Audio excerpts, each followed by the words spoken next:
welcome back to the Deep Dive. Today, we're diving into some literature. Ooh, fun. Yeah, I know, right? We're going to be unpacking excerpts from Homer's The Odyssey, Okay. specifically books 4 through 7. Nice. So if you're, a lit student and you're grappling with this epic poem, get ready for some insights. All right. I'm ready. And of course, don't forget to like and subscribe to the Deep Dive channel Yes. for more deep dives on a variety of fascinating topics. All right, so these particular books, they're really interesting because they kind of shift the focus away from Ulysses himself Okay. and onto his son Telemachus. So we see Telemachus coming of age as he searches for his father. Right. But it's not just a physical journey, it's a journey of self-discovery filled with, danger, temptation, all that good stuff. I mean, yeah, like the classic coming-of-age story, right? Absolutely. It's like he's stepping into his father's shoes. Totally. Facing this world that's just as treacherous as the one Ulysses navigates. And speaking of journeys, we start off with Telemachus arriving at Menelaus' palace in Sparta. Okay. And this scene, it's so vivid. Oh, yeah. Homer practically drowns us in luxury. Pocket of gleaming bronze, gold, amber, ivory, silver, like the works. Wow. He really went all out? Yeah, it's intense. Okay, so it's not just about, like, showing off all this wealth, though, right? I mean, Right. Think about the contrast to Telemachus' own home back in Ithaca. Yeah, right. Which is like being overrun by those disrespectful suitors, squandering his resources. Right. This palace, it emphasizes Menelaus' power and stability, Yeah. which is kind of a stark reminder, I think, of what Telemachus has lost and what Ulysses is fighting to reclaim. Right, exactly. It's all about what he's going back to. Yeah. And then there's this striking comparison that Telemachus makes. Okay, what's that? He says that the palace is fit for Olympian Jove himself. Wow. Okay, so That's a big statement. that's a pretty bold comparison. Yeah, I mean, what do you think that's all about? Well, it's like it elevates Menelaus beyond just a wealthy king, Yeah. He's linked to divine power and authority. Right, okay. Which is something that Telemachus keenly feels is lacking back in Ithaca. Totally. So, you have to wonder, how does witnessing this grandeur impact Telemachus? What lessons might he take back with him, to face the chaos at home? Interesting. Like a little masterclass in kingship, maybe? Yeah, both in the material sense and the symbolic sense. Yeah, I see that. But then amidst all this splendor, Oh, okay. Menelaus tells his own tale. Oh, he does? Yeah. What about? It's riddled with trials. It's about this long and perilous journey home. Okay. We hear about his travels to Cyprus, Phoenicia, Egypt, Okay. and even more exotic places like Ethiopia and Libya. Oh, wow. It's like a whirlwind tour of the ancient world. So he got around. Yeah, it's a lot. That's really cool. But there's this tragic undercurrent woven through Menelaus' adventures. Okay, what is it? The loss of his brother, Ah. Agamemnon. Yeah, I remember him. Yeah, due to his wife's betrayal. Oh, yeah, that's right. Okay. And it casts a shadow over the entire gathering. Oh, I bet.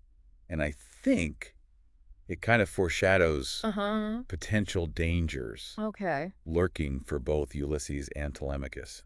Ooh, that's scary. I mean, do you think, like, Right. what do you think the significance of that is? Well, it's chilling, right? Yeah. Both heroes returning home, Mm-hmm. only to find their kingdoms and families under threat. Yeah, that's not good. Yeah, Makes you wonder what's going to happen. I know. And then we have Helen. Oh, Helen. Beautiful as a goddess, of course. Yeah, the most beautiful woman in the world, right? But there's something almost unsettling about her, Okay. especially with that powerful drug Oh, yeah. that she adds to the wine. The drug. That's interesting. What do you make of that? What's a fascinating element, isn't it? Yeah. It banishes all care, sorrow, even the urge to cry, Wow. Okay. even as they discuss these tragedies. Yeah, it's weird. So it kind of speaks to this idea of Yeah. escapism Okay. in the Odyssey, like the desire to suppress painful emotions. So like a temporary escape from reality. Exactly. But it could also be, Yeah. Yeah. this clever narrative device Okay. used by Homer, Yeah. to control the emotional flow of the scene. Yeah, I see that. Like, imagine if the drug wasn't there, right? Mm-hmm. Wouldn't the weight of grief just completely overwhelm the gathering? Oh, for sure. Right.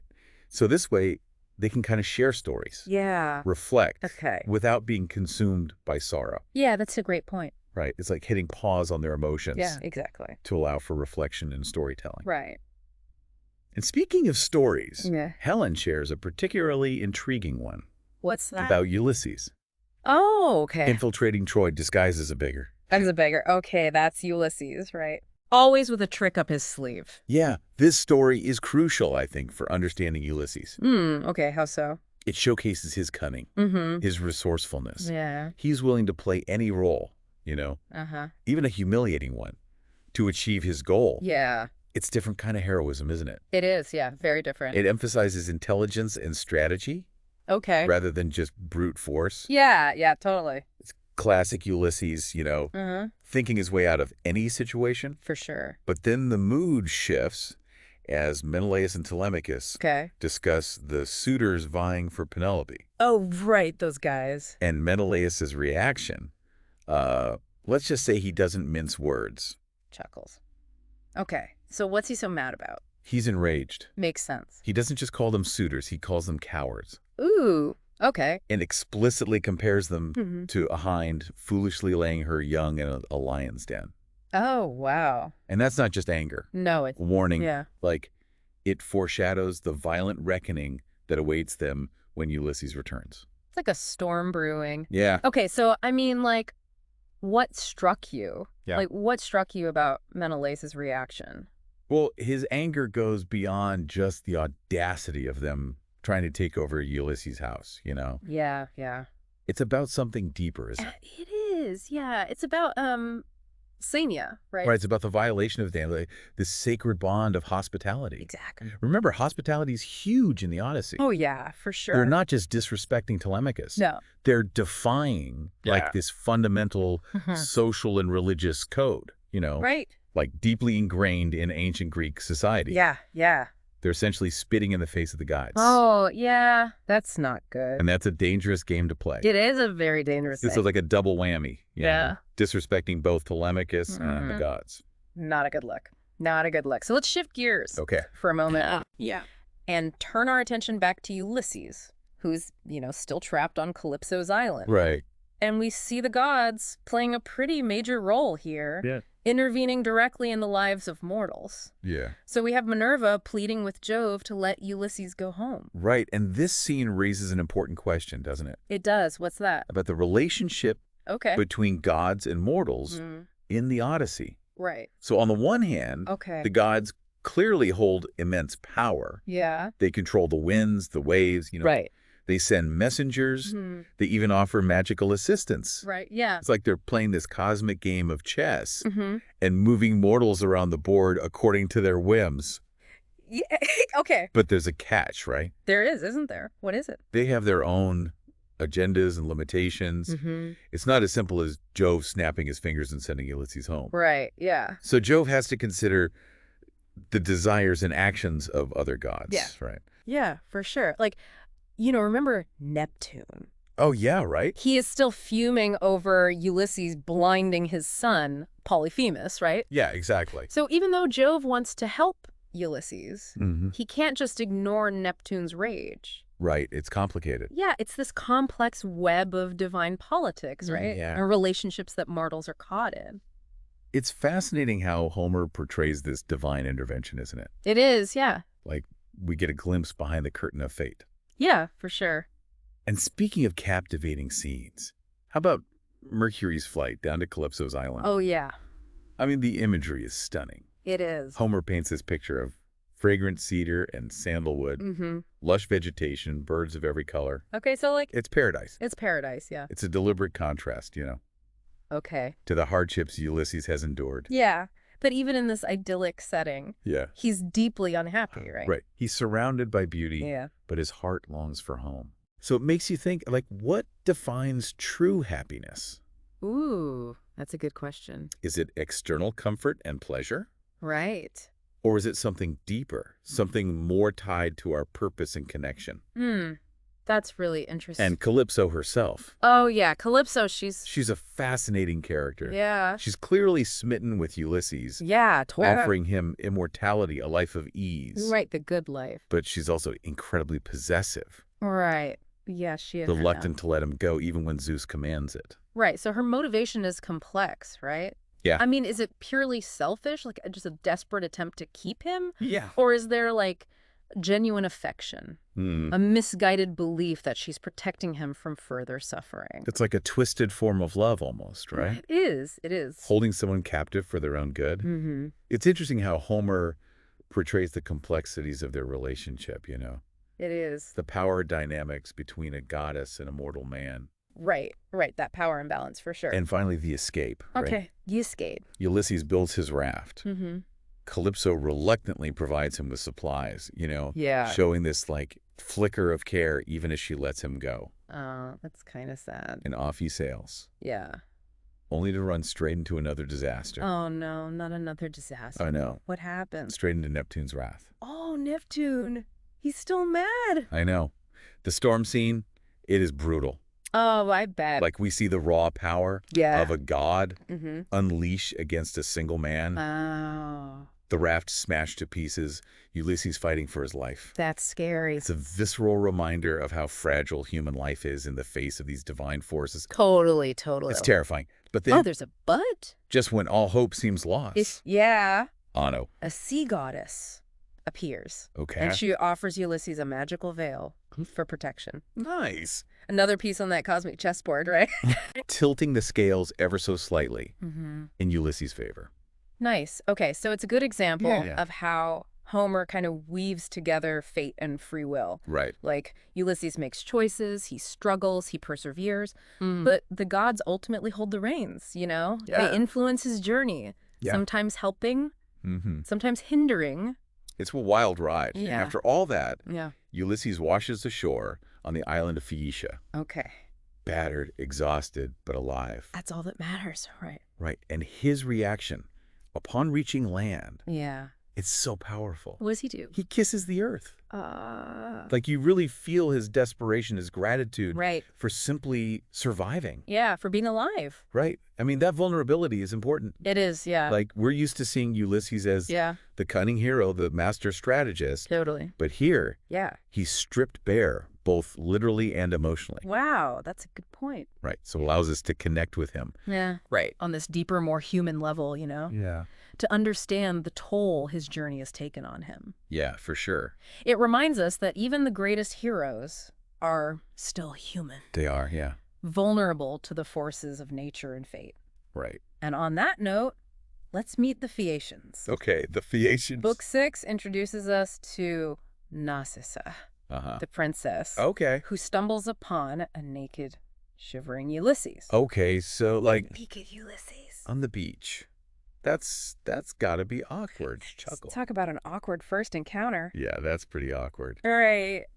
But okay, so what do we learn from her?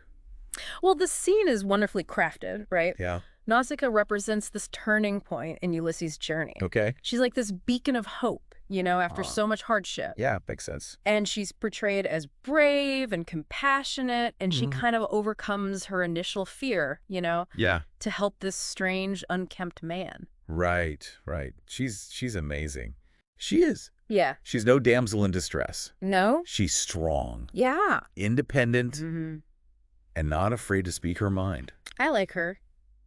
Remember how she instructs Ulysses on Phaeacian customs, right? Yeah. And she emphasizes the importance of respecting their social hierarchies. Oh, yeah. Okay, so what's the significance of that, do you think? Well, it's a subtle reminder, isn't it? Yeah. That Ulysses, he's not in control here. No. He's reliant on the goodwill Yeah. of these strangers, navigating this complex social landscape with its own rules and potential dangers. Okay. So he has to be humble, a supplicant rather than a hero. Right, a humbling experience. Yeah, exactly. And then we get another dose of grandeur Uh-huh. with the opulent palace of Alcinous. Okay. It's a world away from the rugged wilderness Yeah. that Ulysses just escaped, you know? Yeah. And the Phaeacian culture, so intriguing. It is. They're seafaring people, Yeah. known for their hospitality, Mm-hmm. their artistry, their peaceful satiety. Wow, that sounds lovely. So, like, what do you make of this sudden shift in setting? Okay, well, it's a deliberate contrast, I think, Yeah? to the violence and conflict that has dominated Ulysses' journey so far. Yeah, right. Right.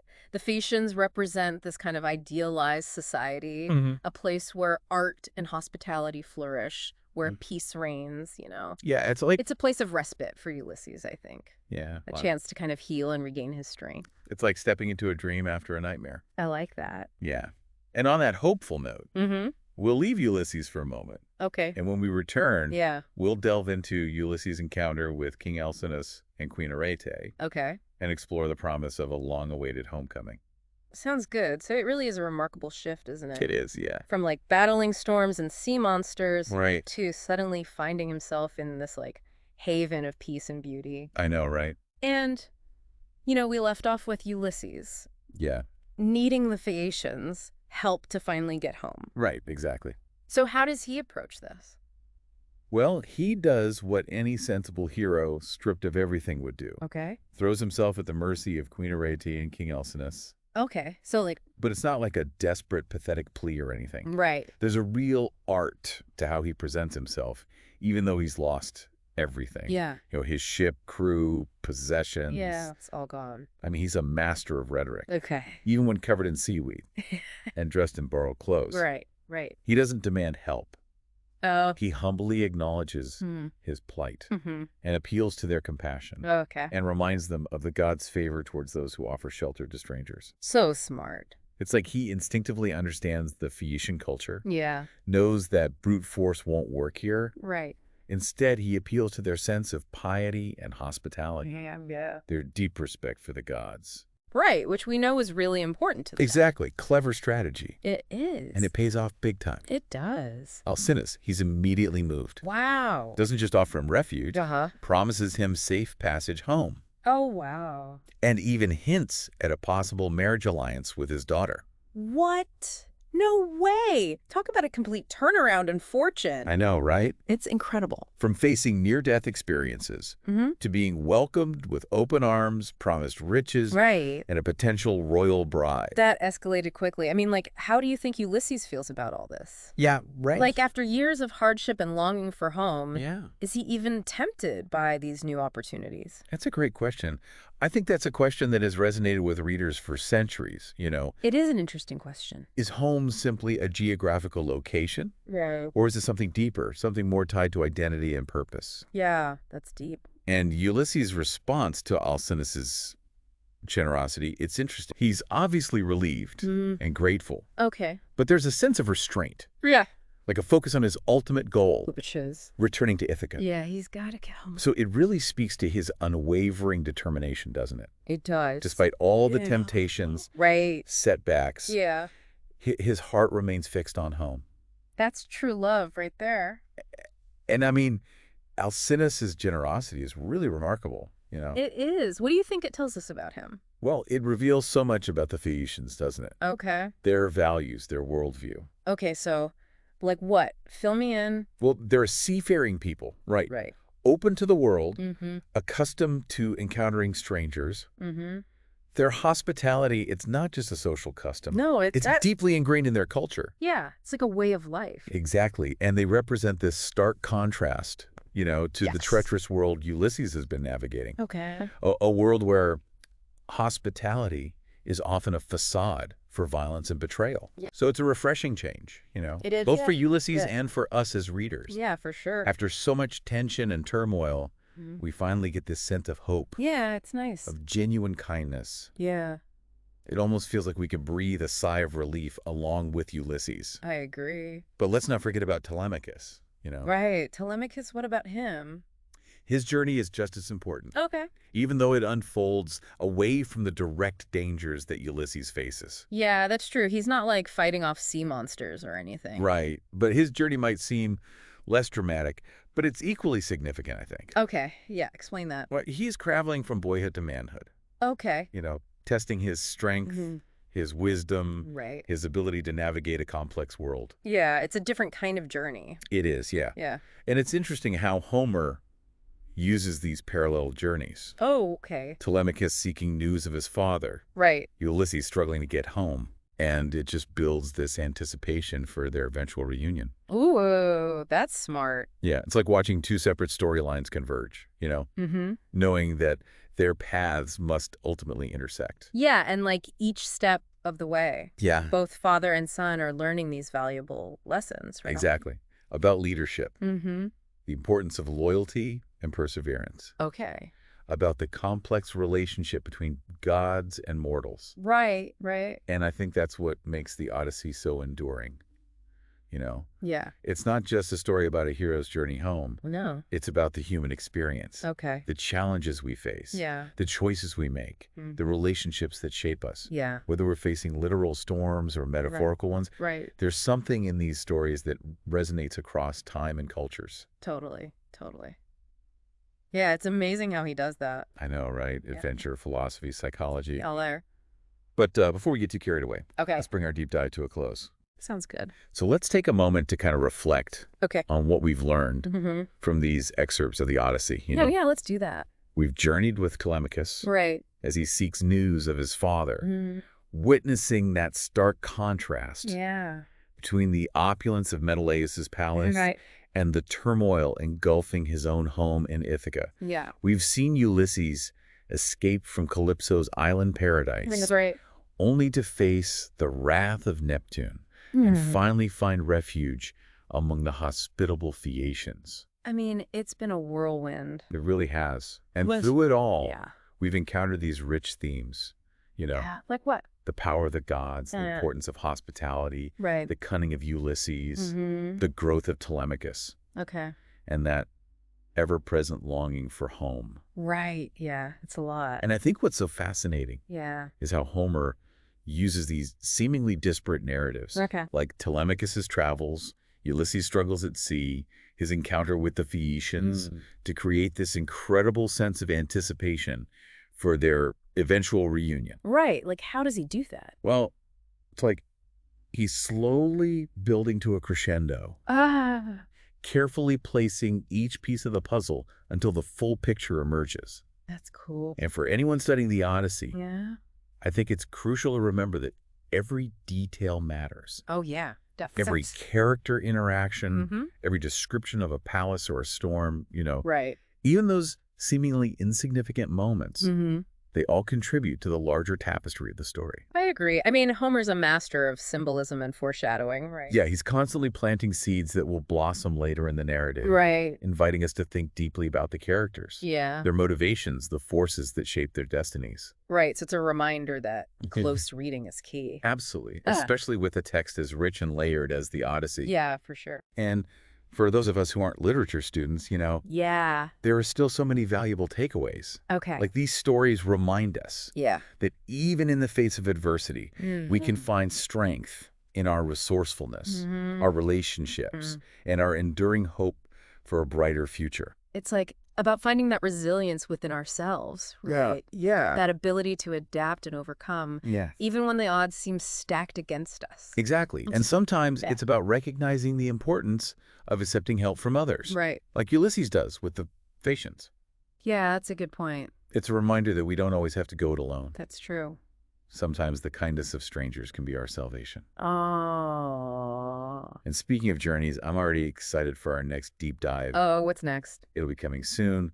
We're going to be exploring the world of Shakespeare's sonnets. Ooh, Shakespeare. Passion, betrayal, love, and loss. It's going to be a roller coaster of emotions. I can't wait. So until then, keep exploring, keep questioning, keep diving deep into the world of literature. Yes. Huge thank you to all of you for listening to the Deep Dive Podcast.